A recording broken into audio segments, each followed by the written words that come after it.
اِنَّ لِلَّهِ وَإِنَّا إِلَيْهِ راجعون۔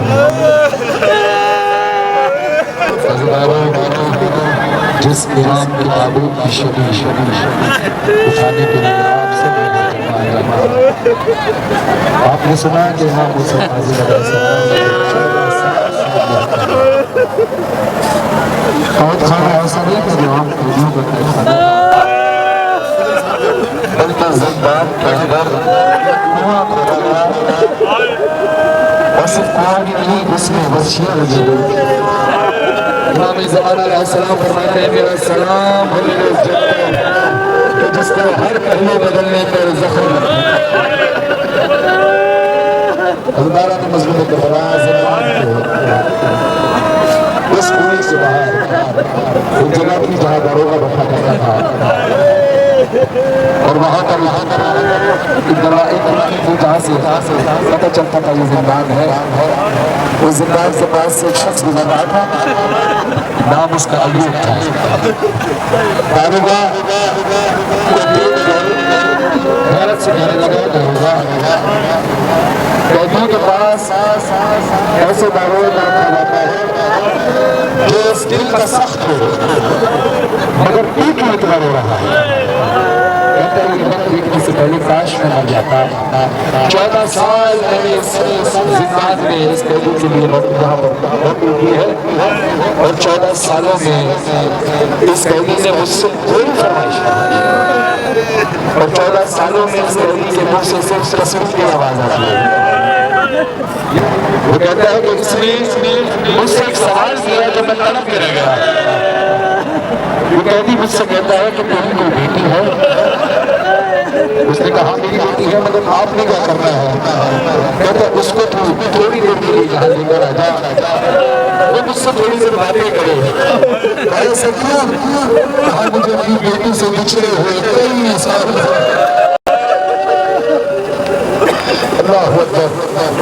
اس نے بات اس مسافر کو بتائی، وہ کہتا ہے کہ میرے حالات بہت خراب تھے، حالات میرے اچھے ہو گئے ہیں، کچھ اور مزید بہتر ہونے اس قیدی سے میرے لیے دعا کرا دو اور اس سے یہ کہنا اس کی دعا قبول ہو گئی اور اس کو میں آزاد کروں۔ اللہ اکبر اللہ اکبر۔ وہ امام ہے، وہ وقت کے امام ہے، وقت کے امام ہے، وہ کرنے جاتے ہی دعا قبول ہو جائے گی۔ اللہ نے مظلوم کربلا ہوا تھا۔ داروغہ زندان سے امام موسیٰ کاظم علیہ السلام فرماتے ہیں کہ اے داروغہ زندان یہ کہ میرا آخری وقت ہے، ہم کسی کا حق نہیں مارتے، بس ایک کام کرنا تھوڑی دیر بعد میں تیری نظروں سے وجہ ہو جاؤں گا، لیکن شور مت مچانا، کسی کو بتانا نہیں۔ کہا کیوں؟ کہا میں اپنی بیٹی سے ملنے جا رہا تھا۔ بغداد سے مدینے کا سفر بہت لمبا ہے، مولا فرماتے ہیں ہم سفر کے محتاج نہیں۔ داروغہ زندان کہتا ہے میری آنکھوں کو میرے دیکھتے دیکھتے امام آنکھوں سے نظر ہو گئے۔ ادھر یہ امام میدان اخلا سے مدینے پہنچے، دیکھا کہ امام رضا کی والدہ یعنی امام حسین مسلح پر تھی کہ انہیں ہتھکڑیوں اور بیڑیوں کی آواز محسوس ہوئی۔ لیکن کوئی شخص آیا ہے، کہتی ہے اگر تو اے شخص اگر تو یہ سوچ کر آیا ہے، یہ سوچ کر آیا ہے کہ ہم یہاں اکیلے ہیں، رضا کے والا موجود نہیں، تو آج تک ہم آلے نبی ہیں۔ جب امام آگے بڑھے تو اس نے دیکھا امام موسیٰ کاظم علیہ السلام ہے، امام نے ہاتھ جوڑ کر سلام کیا اور عرض کیا میں پوچھنا چاہتی ہوں کیا آپ واپس آ گئے ہیں یا صرف ملنے کے لیے آئے ہیں؟ امام کہتے ہیں میں صرف ملنے کے لیے آیا ہوں۔ بیوی کہتی ہے مولا بس ایک مدد کرتے ہو میں بیٹیوں بنا چاہوں گا۔ امام کہتے ہیں کہ آپ 28 سال آپ کی بیٹیوں نے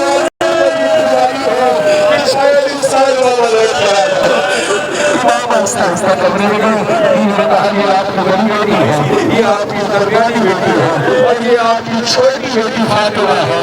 مولا نے سمجھے گا، بیوی طرف کے بیٹھ گئی، کہتی ہے بابا خدا کے بعد اس کے مجھ سے مل کر جانا کیونکہ میں خون کی پہاڑیوں میں بہت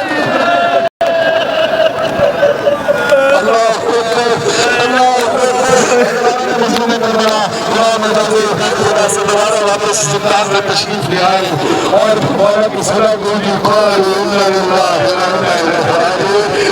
زندان کہتا ہے یہ بات دیکھنے سے پہلے کاش میں بھر جاتا. حاکم نے حکم دیا کہ زندان میں کچھ لوگوں کو سپاہیوں کو بھیجا جن کے ہاتھ میں لوہے کے تازیانے اللہ اکبر لوہے کے تازیانے تھے.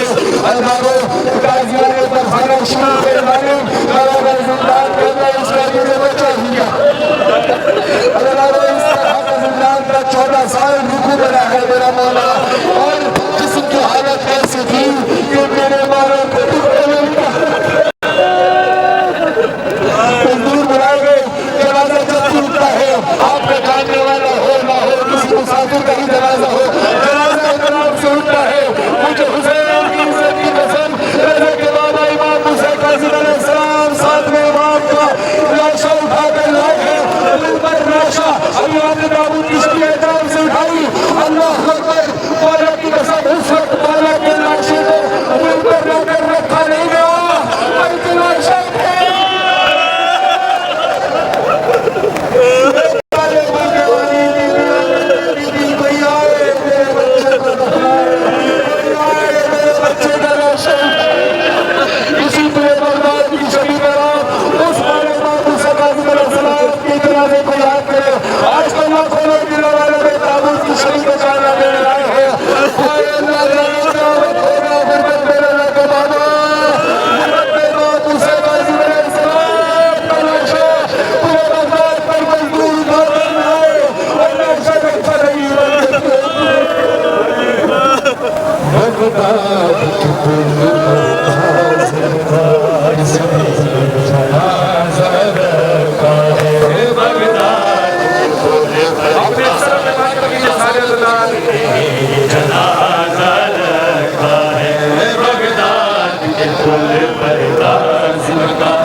بغداد کے پل پر کاظم کا اس نے